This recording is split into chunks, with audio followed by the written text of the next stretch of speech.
Margit Meissner is 96 years old. She survived the Holocaust. And she does whatever she can to ensure it will never be forgotten. I think one has to learn to forgive, but not to forget. She also passes on her own experiences and memories. She says it's the only way to keep something like this from happening again in the future.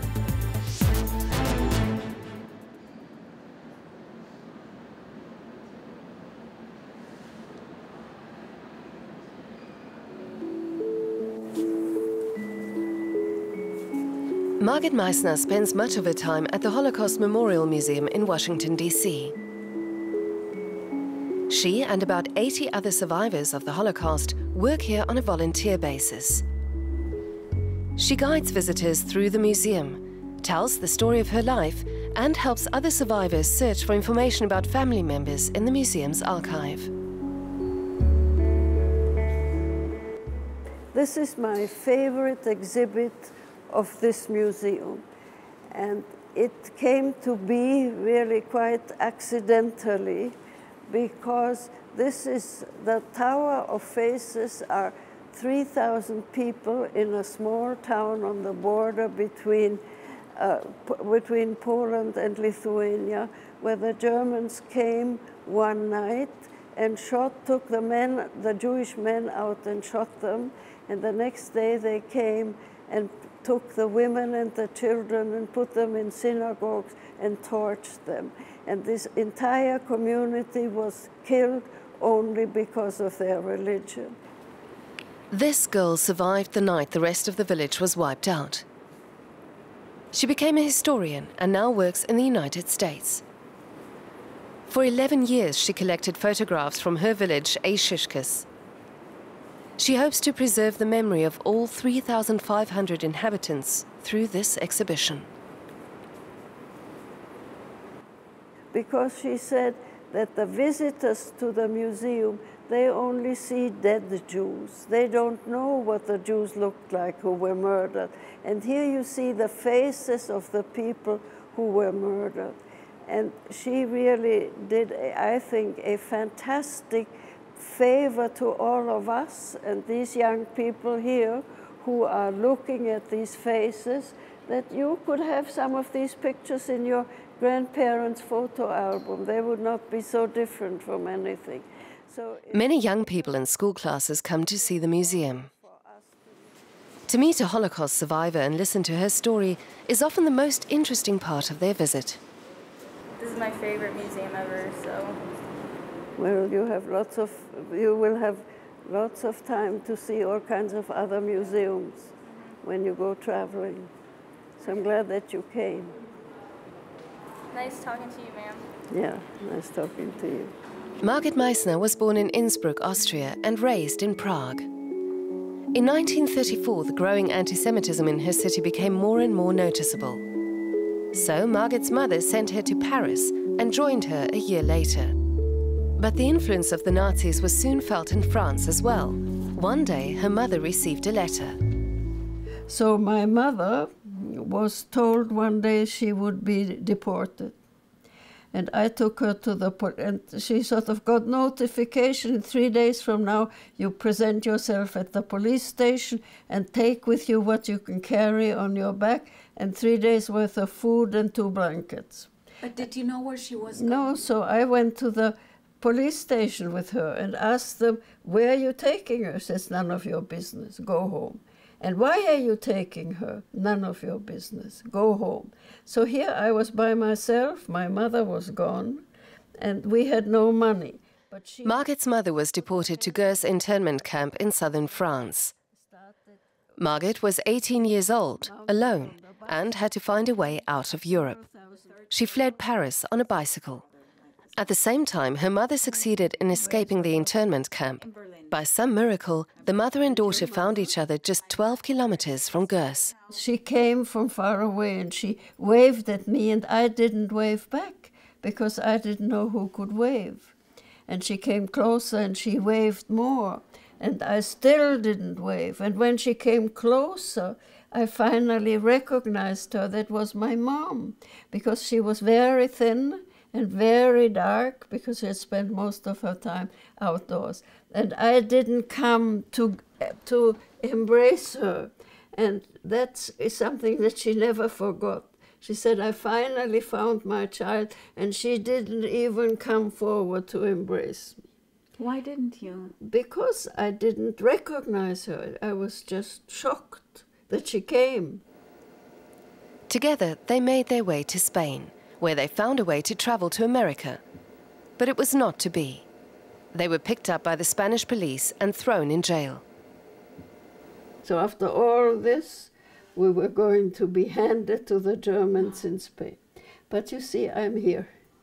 So we had good luck, good friends who helped. And exactly 3 years after I left my home in Prague, we came to the United States. By that time, I was 19. These figures are some of the memorabilia from the new beginning Margit had to make in the United States. She married Frank Meissner, an employee of the United Nations, and traveled the world with him. And this, what you see here, is the result of 54 years of traveling. Memories and learning. I mean, you really learn every time you go someplace. Margit Meissner regularly tells visitors to the Holocaust Museum about her memories and experiences. This is one of the most visited museums in the US capital. Many people come especially to hear the stories the survivors have to tell. Margit Meissner is determined to collect as many of them as possible. They are eyewitness testimony to a crime against all humankind. But her generation is quickly vanishing. The Holocaust is the only one where death was where the Germans used industrial methods of killing people. This kind of industrialization of death has never happened anyplace else. So that is one of the reasons why one should not forget it. And more than anything else, one should try and keep these errors from being repeated. To Margit Meissner, these issues have gained a new sense of urgency in today's highly volatile political climate.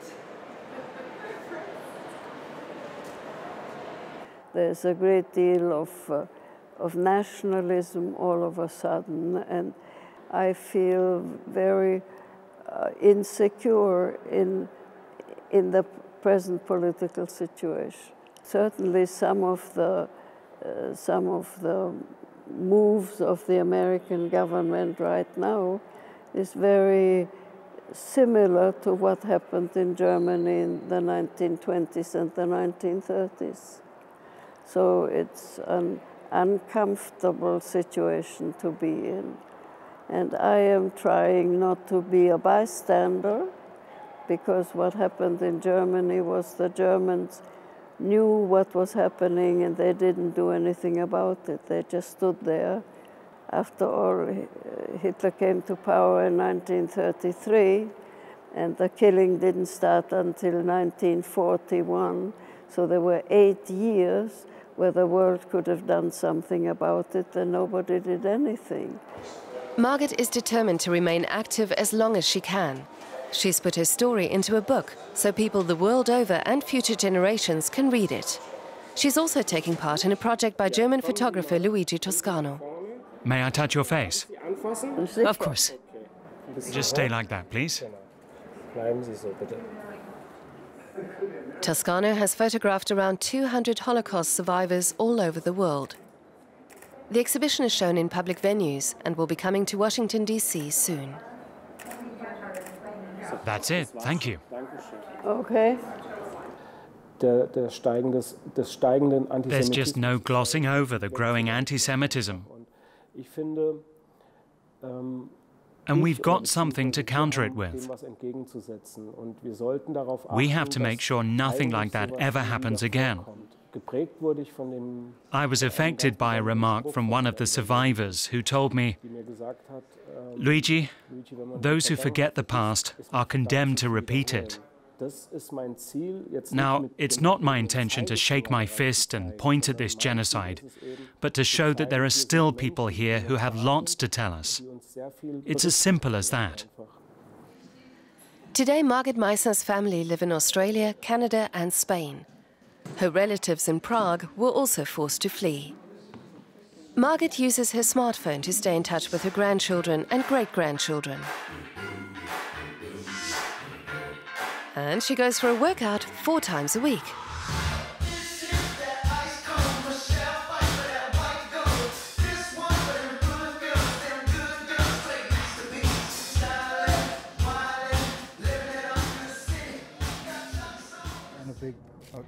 After her husband passed away, she remarried at age 94.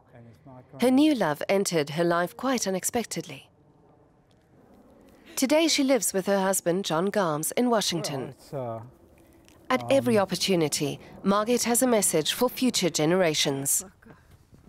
You can't hate anybody and you can't want revenge because, so I mean, you know, I think people commit a crime and kill somebody, and then they go to jail for life. That person who was killed is gone, doesn't come back. The fact that this guy sits in jail doesn't help you any. So I think, I think that one has to learn to forgive, even that's sometimes not easy. But it makes you a better person, I believe. And I think that's important.